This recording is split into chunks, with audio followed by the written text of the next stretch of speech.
L'Aiglon, partie 3. Le plan de sauvegarde des monuments historiques bat son plein. Ces superviseurs se croient encore dans leur champ de coton à détricoter le maillage social, histoire de vous redonner l'envie de porter des pulls à l'ancienne. Comme au temps des colonies, des tuniques fabriquées sur place par ceux qui brillent par leur sens du devoir et de la résignation. Un temps où l'on déployait sa bannière pour annoncer sa venue, une période faste, faite d'armoiries et de tapisseries, où les couleurs du clan dictaient son droit d'entrée, une époque où l'épée conditionnait les échanges sociaux, où en échange d'un bonjour, on évitait une tuerie générale, et où, pour la curie, on offrait son premier-né à sa seigneurie. Ripailles, beuveries, festins, ouailles et magie du destin s'invitaient à votre table, en fécondant une ère de promiscuité où la fraternité était prédéterminée. Le tout, c'est d'avoir les yeux en face des trous et de parvenir d'un seul coup d'œil à compter le nombre de grumeaux qu'il y a dans la pâte, de retourner aux sources, à la racine pour pétrir un appareil docile et obéissant, répondant aux tourments des créanciers. Quand une autorité sort sans couvre-chef, sa toiture risque de s'envoler. Livré en pièces détachées, le cœur n'y est plus. Un peu comme un chien sans collier à qui l'on a promis la liberté, l'oie est gavée en batterie comme échappée du paradis. L'idylle ne dure qu'à la signature du pacte, le temps de retrouver ses marques et les anciens réflexes réapparaissent de plus belle, attendant le moment propice pour sortir leurs griffes. Pour cet ambitieux, la pensée unique ne fait preuve d'aucun cynisme. Au contraire, comme tout un chacun, son ambition première est d'atteindre le bonheur sans discontinuer. Être heureux revient à être étranger à soi-même, incapable de voir chez l'autre l'étincelle d'humanité qui nous anime. Aller au plus près de l'autre pour lui subtiliser son libre arbitre et lui substituer une conscience de poisson rouge participe au choc des civilisations. Macro, Merlu, Chinchard et Cabillaud gonflent son épuisette en se cherchant une filiation. Amour du prochain, générosité et don de soi sont incinérés de leur vivant, leur essence livrée à la postérité. Malheur à ceux qui ne se sentent pas prêts à livrer leur utilité. Le goût du partage, la soupe au carnage vous pille comme étant une de leurs ressources disposant à souhait de l'énergie qui vous gagne. Pas d'affolement, les rares rescapés se transforment en oiseaux de proie. Ode à la prestation et au buffet. Au sortir du tunnel, les colombes saignent de plus belle. L'impuissance s'impose comme avec élégance, une façon d'exprimer ses choix, où seul l'oubli parvient à restaurer un semblant d'existence. De quoi a-t-on besoin pour vivre? Juste ce qu'il faut pour nous maintenir en vie.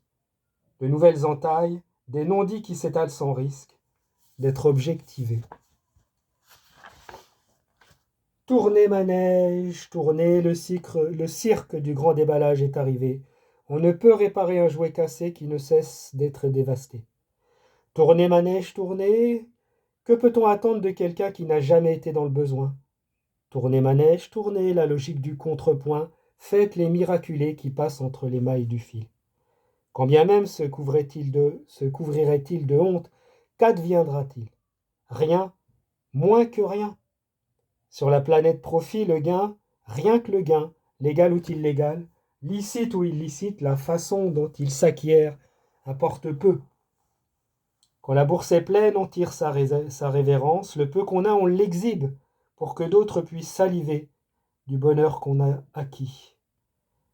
Accabler celui qui trébuche par manque de volonté, ridiculiser l'errance du damné au détriment d'une rectitude d'esprit qui procure une rigueur authentique au seuil d'un réservoir rempli de doutes, les illusions fondent comme neige au soleil. Comme la noirceur n'est jamais apte à être étouffée, les bouées explosent malgré l'amarrage. Le mal incarné, tel un virus, s'immisce dans les foyers et dans cet enfer généralisé, la tristesse se suffit à elle-même. Et dans ce terrible malentendu, la mort reprend du galon. Aucun n'est épargné, même les innocents. Devenu obsolète, l'ancien monde noie son chagrin dans la douleur. Se relever devant l'étau, qui se resserre au point de trébucher encore et encore comme jamais devant les regards abasourdis par la défaite future. jouissant d'avoir bu la tâche jusqu'à la lie, partant pour une énième requête, une énième bataille à exposer parmi les trophées. Derrière les paillettes se cachent des destins qui circulent en roue libre. À courir pour survivre, on y laisse son humanité. À tout tenter pour faire partie des pionniers, on oublie la communauté. En se grimant des oripeaux qui témoignent de la soumission envers la futilité, l'on joue avec sa peau, persuadé d'en être émancipé, immunisé. Le temps est à l'orage alors que certains le vivent comme une éclaircie. À défaut de conscience, une urgence balayée par les vents contraires. À chacun son humeur, son chancre de haute volée qui se propage comme une fumée. Manifester son mal-être en criant son bonheur parvient à peine à raviver l'horreur qui s'agite. Joie d'en être, joie d'y être. Les vérités d'un jour n'étant pas celles du lendemain, les démons enjôleurs, racoleurs se pressent jusqu'à épuisement total. D'Aiglon à grand ordonnateur, la voie est toute tracée. Ralliant ses disciples à la voie nouvelle ou à l'autre voie, son crédit ne désemplit pas. La ferveur est telle qu'elle se porte comme un gant. Après plus d'une décennie, le conseil de guerre est enfin réuni. On ne poireaute plus, on agit. La chefferie regarde l'ancien monde d'un œil avisé, en reconstituant un bestiaire de qualité, rempli d'intentions louables, à remodeler. L'option génoise sur lit d'amande se radicalise et se voit dotée d'une nouvelle émulsion. Qu'une poule d'eau jette son dévolu sur un raton laveur plutôt qu'un castor, et voilà sa descendance déshéritée. La belle a fauté de ne s'être pas amourachée d'un vieux beau, un bel âtre qui se pique de toutes les tombées. Sa voix d'autruche, ayant vent de cette bévue, ferma ses volets, prête à se terrer. À peine eut-elle terminé ses préparatifs qu'une vipère frappa à sa porte pour ravaler son venin. 3 vies qui s'entrecroisent sans jamais se toucher, poursuivant inlassablement leur destin insensible les unes aux autres. À part, mis au rencard, au placard, à la diète, sous scellé à l'index, chacun est à sa place et ne risque pas d'en changer. Au jeu des substitutions, son œil est habilité à se couvrir d'un voile de doute quand la route en est pavée. Ici, il a prescrit s'ajuste au niveau des orteils, limitant les crampes, assoyant une meilleure circulation des fluides.